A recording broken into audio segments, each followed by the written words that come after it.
Hello বন্ধুরা, তোমরা সব কেমন আছো? আশা করছি সবাই খুবই ভালো আছো, আমিও ভালো আছি। তো আমার আজকের রেসিপি হচ্ছে পেঁপে ডাল। তো ওর জন্য আমি প্রথমে ডালটাকে সেদ্ধ করার জন্য বসিয়ে দেবো। প্রথমে ডালটা আমি ধুয়ে নিয়েছি, নিয়ে তারপরে যে সেদ্ধ করতে বসিয়ে দিলাম। বসিয়ে দিয়েছি, দেখো সেদ্ধ হচ্ছে ডালটা, আর যে ফেনাটা আছে সেই ফেনাটা আমি ফেলে দেবো। তো এবার ডালটা ভালো করে ফুটে যাবে, ভালো করে ফোটাতে হবে, সেদ্ধ করতে হবে।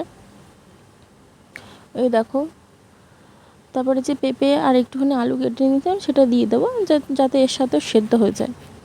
ওই জন্য আমি দিয়ে দিয়েছি, দিয়ে একটু ভালো করে নেড়ে দেবো। আর তোমরা যদি আমি এডিট করার সময় পাশে ব্যাকগ্রাউন্ডে অনেক সাউন্ড আসছিলো, তো তোমরা ওটা স্ক্রিপ্ট করেছিও। তো ওই যে আমি এখন নুন দিয়ে দিচ্ছি পরিমাণ মতন। নুন দিয়ে এখন ভালো করে ফোটাবো। এই যে জলটা পুরোটা টানিয়ে দেবো, দেখো কতটা টেনে গেছে।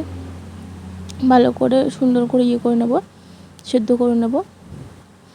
পেঁপেটা সেদ্ধ হয়ে গেছে, তো আমি ভালো করে চেক করে নিচ্ছিলাম। তো যারা আমার চ্যানেলে নতুন আছো, দয়া করে চ্যানেলটিকে সাবস্ক্রাইব করো, কমেন্ট করো, শেয়ার করো, পাশে বেল আইকনটি প্রেস করে দিও। আর এফবি চ্যানেলটাকেও তোমরা একটু ফলো করে দিও। তো ডালটাকে ভালো করে ঘুটে নেব, ভালো করে ঘুরতে হবে। ডাল যত ঘোটা হবে ডাল ততটা টেস্টি হবে, সুন্দর হবে। ওই জন্য ডালটাকে ঘুটে নিচ্ছি ভালো করে। ডাল ঘোটা কমপ্লিট। তো আমি এখন ডালের ভিতরে জল দিয়ে দিচ্ছি। তো ডালটা যতটা ফুটবে, যত ফোটাবে ডাল ততটা সুন্দর হবে, খেতে খুব স্বাদ হবে।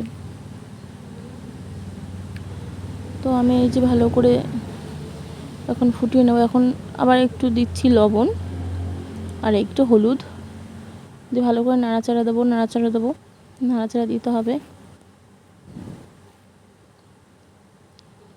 এখন নাড়াচাড়া দিয়ে ভালো করে মিশিয়ে নেব। তারপর দেখো ডালটা ফুটছে, মানে অনেকটাই ফোটাতে হবে, মানে অনেকটাই জল দিতে হবে। যত ডাল ফুটবে তত আরও ভালো হবে। তোমরা এরকম করে দেখবে, তারপর বিশ্বাস করো। তারপর এখন ডালটা সম্বারা দেবো, যে ডালটা নামিয়ে নিয়েছি। তারপরে কড়াইতে এখন তেল দেব, সর্ষের তেল দিয়েছি। তারপরে দিচ্ছি হচ্ছে জিরেটাকে একটুখানি ভেজে নামিয়ে নেব। তারপর দিচ্ছি তেজপাতা। এই যে হচ্ছে জিরে ভেজে নিয়েছি, সেটা নামিয়ে নিলাম।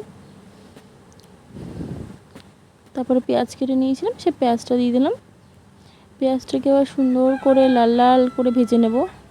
পেঁয়াজটাকে লাল করে ভাজলেই ভালো হবে। ডালের মধ্যে পেঁয়াজটা একটু লাল করে না ভাজলে ভালো লাগে না। তারপরে দিয়েছিলাম হচ্ছে লঙ্কা, শুকনো লঙ্কা। দেখো লাল করে পেঁয়াজটা ভাজা হয়ে গেছে। তো এখন ডালটা দিয়ে দিয়েছি। ডালটা দিয়েও এইটা দেওয়ার পরও অনেকটা ফোটাতে হবে, যত ফুটবে তত ভালো। তারপরে এই যে জিরেটাকে এটা ভালো করে হাতা দিয়ে ঘষে নেবো। এই দেখো, দেখতে পাচ্ছ, বুঝতেই পারছো। একটুখানি ডাল নিয়ে নেবো, ডালের ঝোল দিয়ে একটুখানি করে মিক্সড করে আমি ডালের মধ্যে দিয়ে দিয়েছি।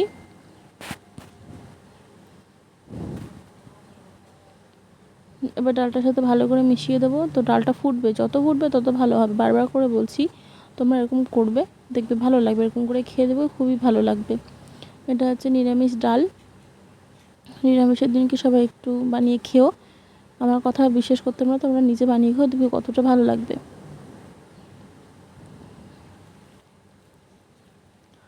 তো ডাল দেখো কতটা কমে এসছে, দেখে বুঝতেই পারছো যে কতটা পর্যন্ত জাল হয়েছে। তো ডালটা পুরো ঘন হয়ে আসবে। তো ডালটা হয়ে গেছে আমার, আমি নামিয়ে নিলাম। তো আজকের ভিডিওটা এই অবধি। সবাইকে পুরো ভিডিওটা দেখার জন্য ধন্যবাদ। তো পরে একটা ভিডিওতে দেখা হবে। সবাইকে টাটা, বাই বাই, সবাই ভালো থেকো।